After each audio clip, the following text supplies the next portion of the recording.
Dzień dobry, 5 rano, słonko jak widzicie dopiero wstaje, a my jesteśmy na lotnisku Kraków-Balice. Lecimy dzisiaj do Stambułu, także zapraszam. Co? Nie to w kolejne 3 puchata. No to witamy w Turcji, w Istambule. Pogoda dość średnia, nie wiem czy ją tam widać za mną. Wylatywaliśmy z Krakowa, była przepiękna pogoda, tutaj przylecieliśmy i taka jest mgła. I dżdży. Coś tam leci z nieba. Muszę przyznać, że lotnisko jest ogromne. Idziemy dobre już 10 minut, a końca nie widać. Natomiast co ciekawe, no jest praktycznie puste. Nie wiem, czy to jest związane z tym, co się tam teraz dzieje w Zatoce Perskiej, czy z innymi historiami, ale chyba na to wygląda. Tu normalnie, patrzcie jak tu jest pusto. No i tutaj na nas czekają transporty. Zamówiliśmy transport z Bookingu w bardzo okazyjnej cenie. Jest to świetnie zorganizowane. Zobaczcie ile tu busów od razu czeka, panowie wszystko wskazują, także polecamy transport z Bookingu. No muszę wam powiedzieć, że tego żeśmy się nie spodziewali. Patrzcie jaką furą jedziemy. Magda, co ty na to? Jakbyśmy jechali na jakieś party. No to tym bardziej polecam przejazd zakupić w Bookingu. Jeszcze wam tutaj pokażę, patrzcie.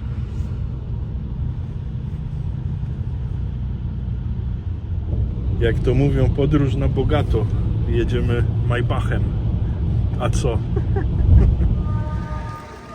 Tak jakby trochę padało. Wysadził nas nasz transport i musimy jeszcze tu kawałek pójść do góry.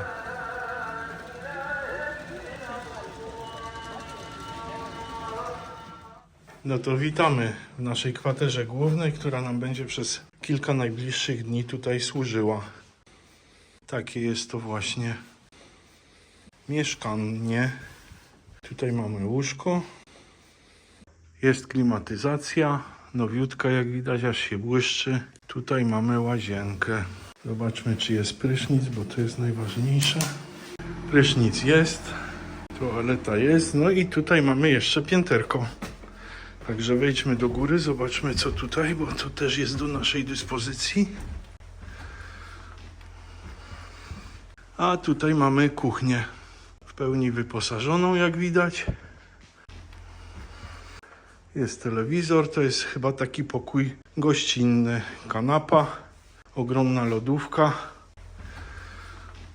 No i ten balkon, który miał tutaj nam służyć. Balkon z widokiem.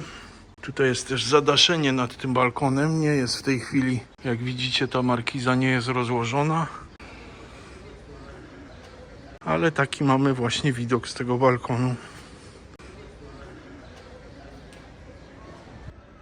A tam ktoś siedzi na dachu. Jakieś rzeźby są. No i tam widzimy daleko Złoty Róg. I za Złotym Rogiem meczety. Znajdujemy się w dzielnicy Beyoglu. Jest to dzielnica Stambułu oddzielona od Starego Miasta, czyli historycznego Konstantynopola, Złotym Rogiem, czyli Zatoką Bosforu, dzielącą Stambuł na dwie części. Grecy nazywali ten obszar Pera, co oznacza po grecku pola albo sady. Natomiast turecka nazwa Beyoglu pochodzi od określenia syna Beja, czyli weneckiego doży i ambasadora w Konstantynopolu, który miał swoją rezydencję na tym terenie, a w której dziś znajduje się ambasada włoska, widoczna z naszego balkonu. Beyoglu była zamieszkiwana od VI wieku przed naszą erą. Zbocze wzgórza było porośnięte wtedy sadami figowymi i pastwiskami. W V wieku cesarz Teodozjusz II zbudował tu twierdzę. Później ten teren zamieszkiwało celtyckie plemię Galu. Na przełomie wieków obszar ten stał się bazą europejskich kupców, zwłaszcza z Genui i Wenecji. Genuańczycy zbudowali też słynną wieżę strażniczą Galata, którą zobaczycie dzisiaj podczas naszego spaceru. Dzięki europejskim kupcom dzielnica kwitła aż do upadku upadku Imperium Osmańskiego i powstania Republiki Tureckiej po I wojnie światowej, kiedy to zaczęła podupadać wraz z jej opuszczeniem przez liczną populację Greków, Włochów i Żydów. Dopiero od pierwszej dekady XXI wieku można zaobserwować gwałtowną rewitalizację tej dzielnicy, a najlepszym jej przykładem jest Aleja Istiklal. Kącik kulinarny. Zwiedzanie rozpoczynamy od zjedzenia lunchu w takiej właśnie bardzo lokalnej knajpie, której tutaj jest na pęczki. I będziemy jedli burka z serem cheddar, burka z serem zwykłym, burka z mięsem, taki talerz rozmaitości i do tego mamy dużą herbatkę. A wygląda to w ten sposób tutaj. Ja to chyba wam za dużo dzisiaj nie pokażę, bo musiałbym mieć wodoodporny, a nie tylko wodoszczelny telefon. Bo widzicie, jak tutaj leje. No ale weszliśmy w pierwszą lepszą taką alejkę i zobaczcie, jak to wygląda. A my tak faktycznie zmierzamy do Cycek Passage. Jeśli chodzi o Cycek Passage, czyli tak faktycznie pasaż kwiatowy, to nazwa wywodzi się stąd, że po rewolucji październikowej w Rosji bolszewickiej rosyjskie arystokratki, które uciekły przed bolszewikami właśnie do Stambułu, założyły tutaj w tym miejscu kwiaciarnię. No i stąd ta nazwa właśnie pochodzi, pasaż kwiatowy. Oczywiście po II wojnie światowej to podupadło wszystko, ale nie tak dawno odrestaurowano tu w większości i w tej chwili jest tu cała masa restauracji. No tak faktycznie odnosimy wrażenie, że jest to cokolwiek przereklamowane miejsce, bo dosyć zaniedbane, chyba mocno turystyczne. Myślę, że tutaj wieczorami to jakieś tłumy po prostu się gromadzą, a my idziemy do następnego pasaża, który znajduje się praktycznie po drugiej stronie, Avrupa Passage. Zobaczmy, jak ten wygląda. Ten wygląda może troszeczkę lepiej. Masa takich sklepów właśnie z pamiątkami, ze złotem. Tutaj zobaczcie u góry te rzeźby postawiane w różnych miejscach. No i wszystko to, co można na każdym bazarze tureckim znaleźć. Pamiątki, pamiątki, pamiątki. Mamy też kolegę Atatürka, ten po prawej tutaj. No i zobaczcie. Nie wiem, czy ktoś rozpoznaje, no ale w każdym razie to nie są oryginały. No i niby taki ekskluzywny pasaż, a zapach unoszącej się tu smażonej ryby jest po prostu nie do zniesienia. A zobaczcie, co tutaj.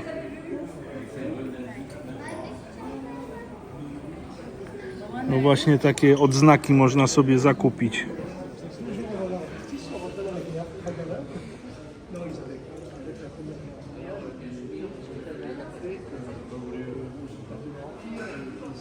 To nasz pierwszy dzień tutaj, więc jeszcze chodzimy i podziwiamy i jesteśmy zaciekawieni i zwiedzamy.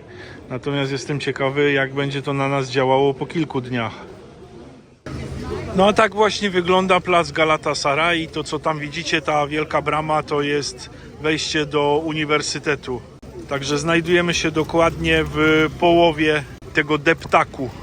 Tutaj, jak widzicie, też tory tramwajowe i jak będzie jechał tramwaj, to postaram się go jakoś wam tutaj nagrać. Tłumy ludzi mimo deszczu, a my idziemy na razie w lewą stronę, w dół, w stronę Złotego Rogu. O, a tu wam mogę pokazać właśnie, jak wygląda ten tramwaj. Można sobie kupić ten tramwaj właśnie w takiej postaci.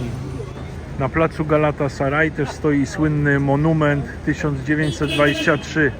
Tak się nazywa ten monument. To jest taki zespół stalowych rur i ma upamiętniać powstanie Republiki Tureckiej w 1923 roku. No a jak widzicie, ponieważ jest to główny plac tutaj, więc widzicie też uzbrojone oddziały policji, które pilnują porządku, żeby nie doszło do jakichś zdarzeń. Magda mówi, że te sklepy ze słodyczami to się z każdego miejsca wylewają. No ale faktycznie tak jest, zobaczcie. To są chyba tak zwane łokumy. Jakie kolorowe. Ale sklep ze słodyczami, szok. Weszliśmy tu nie tylko dlatego, że są słodycze, ale też dlatego, że tu jest ciepło. Można sobie takiego łokuma skosztować. Tu jest po prostu wszystko. Magda, tam leżą łokumy, można skosztować sobie. Na tej ladzie. Magda poszła skosztować. Ciekawe, czy jej to posmakuje. Wygląda na to, że jest twarde. Nie wiem, jak to ocenisz? Myślałam, że to jest owocowe, ale jest chyba migdałowe z orzeszkami. Okej. Tutaj też można przeróżne herbaty kupić takie. A kawa jest Przepraszam, herbata. czarna. Kawa jest dobra, jest kawa. Turkish coffee. No zobaczmy sobie, jak wygląda panorama Istambułu. Wygląda na to, że to wszystko jest tej firmy Koska, wiesz? Zobacz. A ja nie znam takiej firmy Koska. Nie znam, ale domyślam, bo wszystko jest tak obrędowane. Ale słodyczy, szok po prostu. Doszliśmy z Magdą do wniosku, że ta marka Koska to jest coś w rodzaju naszego wedla albo Wawela. Czyli chyba jakaś znana miejscowa marka, która produkuje przeróżne słodkości. Bo jest tu gigantyczny wybór tych słodkości i wszystko sygnowane właśnie tą jedną marką Koska. Jedzie tramwaj, jedzie tramwaj! Udało się!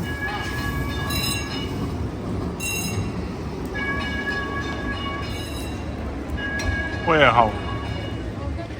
A przed nami Bazylika Świętego Antoniego z Padwy. A ona się znajduje tam w głębi. I tłumy turystów, które tam podążają. Natomiast ten budynek tutaj właśnie jest bardzo ciekawym przykładem architektury tutaj na tej ulicy. Tak tutaj się robi kebaba, zobaczcie. Jest maszyna, która po prostu kulę tnie. No i mamy gotowe mięsko.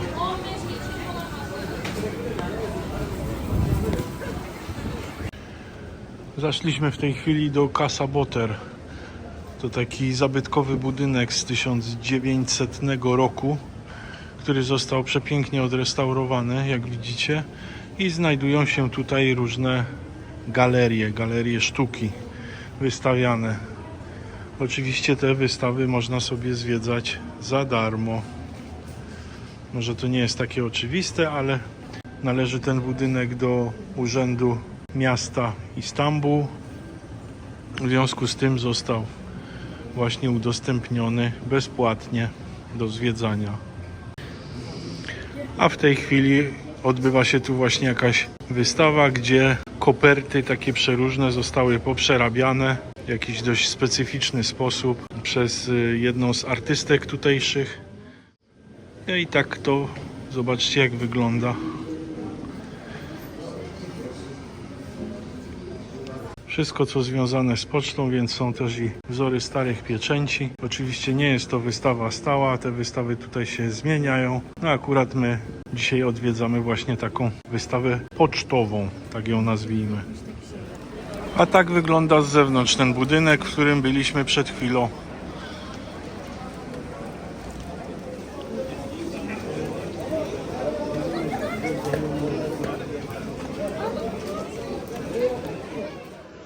Po drodze mijamy Muzeum Derwiszów, które jest umiejscowione w legendarnej siedzibie tego stowarzyszenia.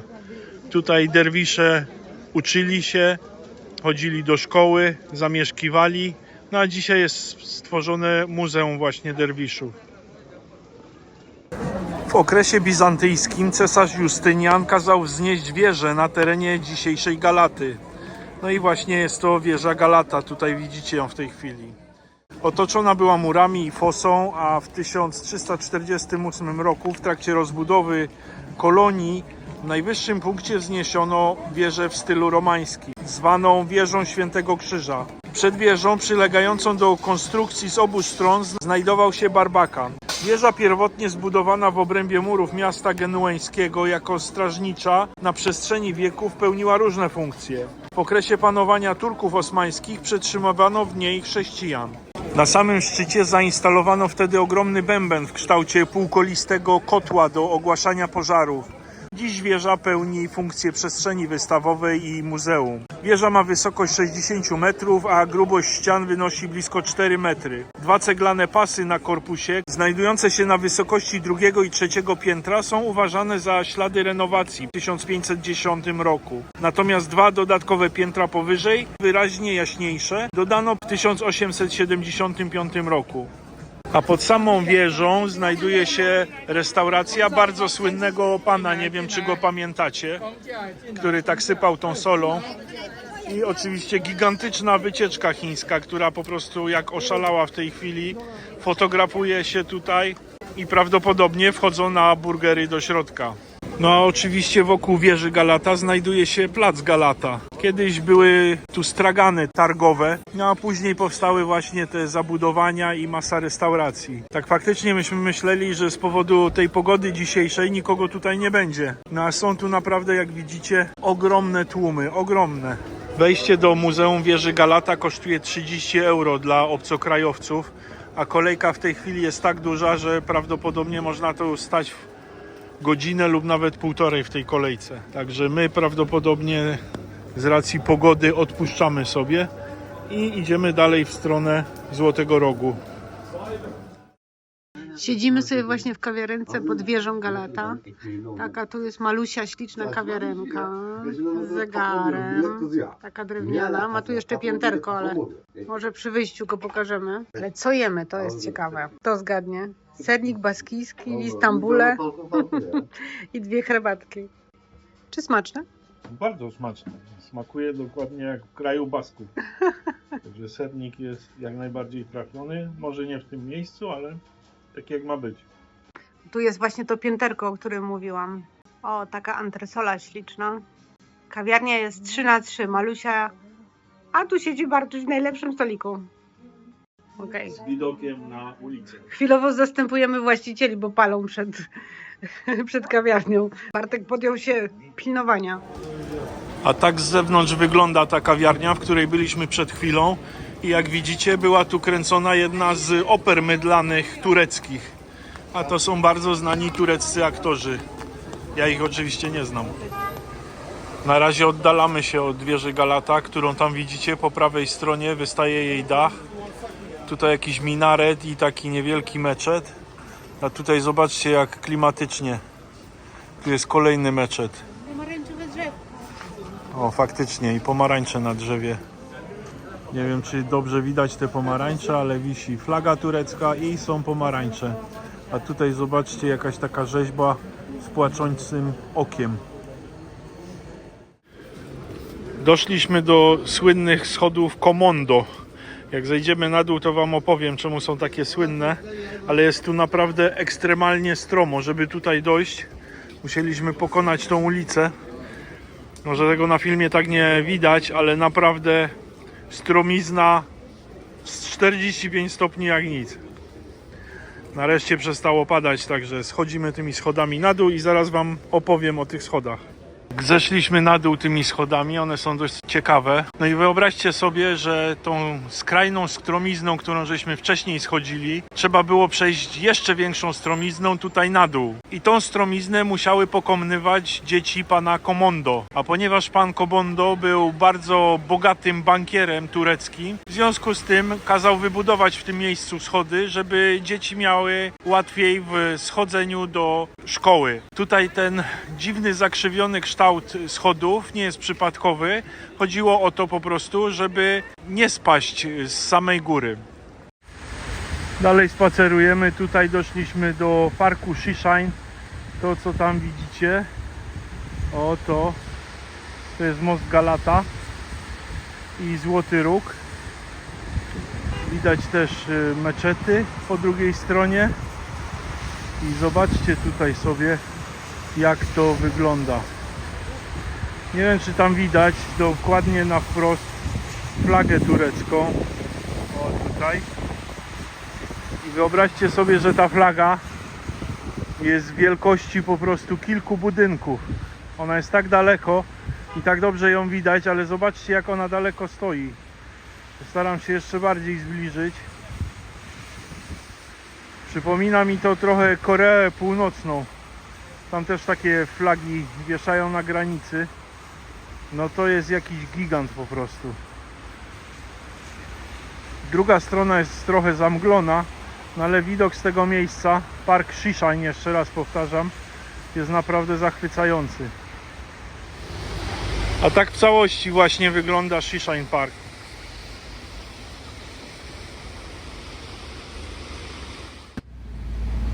Popylamy autobusem, jedziemy na plac Taksim. Jest to dość proste poruszanie się tą komunikacją miejską, ponieważ jest bardzo dobrze rozwinięta i do poruszania się służy jedna przedpłacona karta, którą się zakupuje w automacie i potem się ją doładowuje. Autobus jak autobus. Myślę, że w Polsce są takie same autobusy, także nic nadzwyczajnego, ale bardzo wygodnie.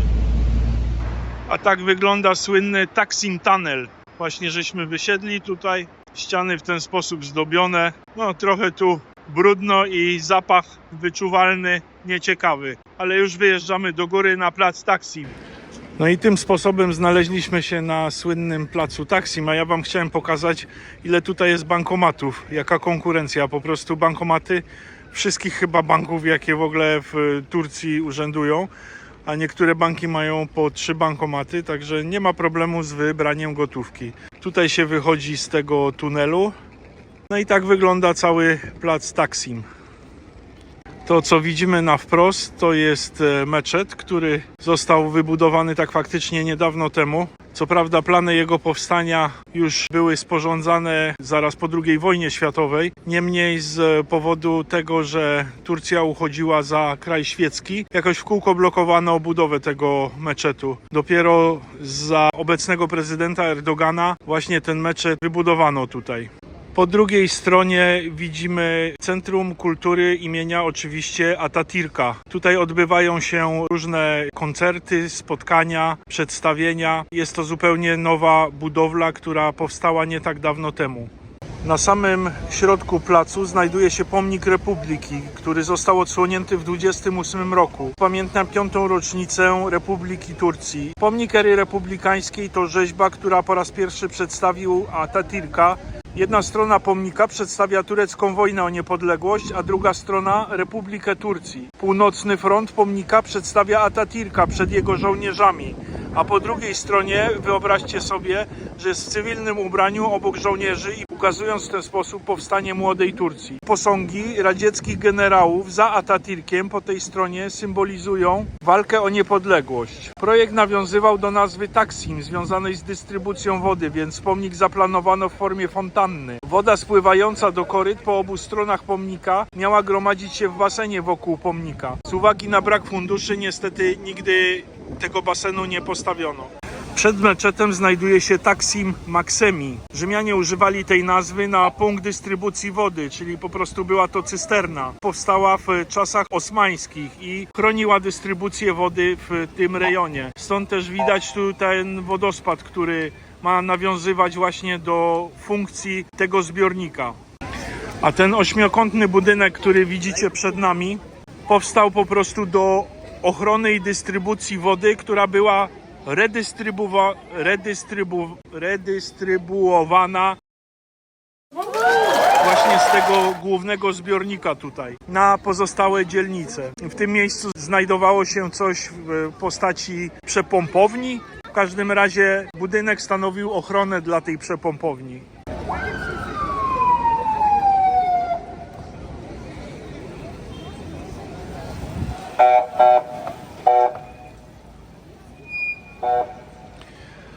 No i wracamy znów tutaj tym deptakiem Istiklal, którym żeśmy szli wcześniej, tylko po prostu od innej strony. Wracamy do jego centrum, bo przy jego centrum znajduje się właśnie nasza kwatera główna. Także zmierzamy, po drodze chcemy też zrobić jakieś zakupy spożywcze, no i zobaczymy, co nam z tego wszystkiego wyjdzie. Na szczęście trochę pogoda się poprawiła.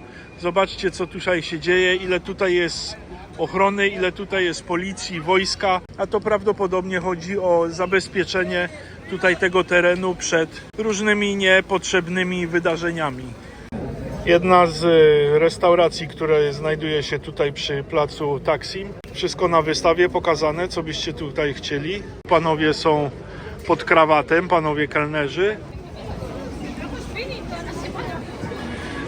Tramwaj jedzie, słyszę tramwaj, jedzie tramwaj. Nie udało nam się pojechać tym tramwajem, chociaż można właśnie na tą kartę przedpłaconą, ale ten tramwaj jeździ na tyle rzadko, że nie chciało nam się stać na przystanku. Stwierdzamy, że jak na taką ilość ludzi, która tutaj się przemieszcza, to jest tutaj czysto. Mimo że jest weekend, to bez przerwy widzimy tutaj śmieciarki, osoby sprzątające, także naprawdę zadbane miejsce. Weszliśmy do kolejnej jakiejś tutaj takiej lokalnej łokumiarni, czy jakkolwiek to zwał. Magda dostała taką czapkę śmieszną. Czyż nie można by było na przykład w Krakowie zrobić takiego sklepu w Wawelu, który na rynku jest bardzo nieciekawie i niezachęcająco wyglądający? Jak się chce, to można. Oprócz łokumów przeróżnych rodzajów można też kupić takie właśnie kawałki ciast i tortów. I jakieś takie puddingi kolorowe, nie wiem co to jest. No pewnie coś tradycyjnego tutaj. No powiem wam, jak można tu było nie przyjść i nie skorzystać z tej kawiarni, jak jest to naprawdę jakaś bardzo tradycyjna kawiarnia. Jak wskazuje data założenia 1864. No ładnie. No a zobaczcie, jaki tutaj mamy widok. No i nie mogliśmy się powstrzymać. Magda pije salep, czyli taki napój z bulwy z torczyka z cynamonem, a ja tutaj mam kawę otomańską na zimno, czyli z odrobiną mleka, lodu, także delektujemy się tymi słodyczami. Patrzcie, jak ciekawie ten budynek jest oświetlony tutaj, a tam w oknach coś jest w ogóle wyświetlane. Ciekawie to wygląda. No i oczywiście zapycha tramwaj, nie? A ludzi wcale nie ubywa. Chyba dopiero teraz wypełzli na miasto. A ten pan to tutaj wisi na co drugim budynku w ogóle. Ojciec wszystkich Turków. Wystarczyło odejść kilka kroków w boczną uliczkę, żeby bardzo lokalnie sobie tutaj w takim barze zjeść. 90. Co 90? A, kosztowało 90 tureckich lirów, więc jakieś 8 zł.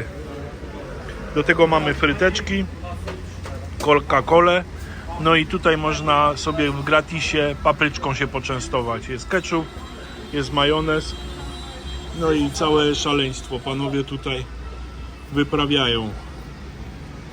A oprócz nas nie ma żadnych innych turystów. Jesteśmy w sklepie spożywczym i tato, muszę ci to nagrać. Zobacz te paczki herbaty sypanej. Taka paczka to by ci pewnie na rok starczyła. A kosztuje około 25 zł taka paczka kilogramowa. No i na dzisiaj to by było tyle. Wracamy na naszą kwaterę główną. Musimy wypocząć, bo jutro czeka nas bardzo intensywny dzień. Także trzymajcie się, do zobaczenia w następnym odcinku. Cześć!